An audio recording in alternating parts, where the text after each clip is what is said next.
Are microwaves bad? Microwave ovens emit electromagnetic radiation, which is produced by a variety of devices, including heat lamps and cell phones.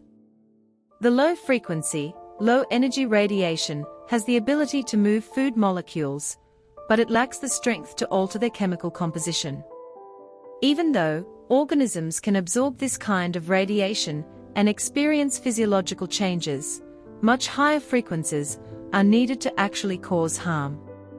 Using a microwave is fine as long as you keep the door closed and keep a safe distance while cooking.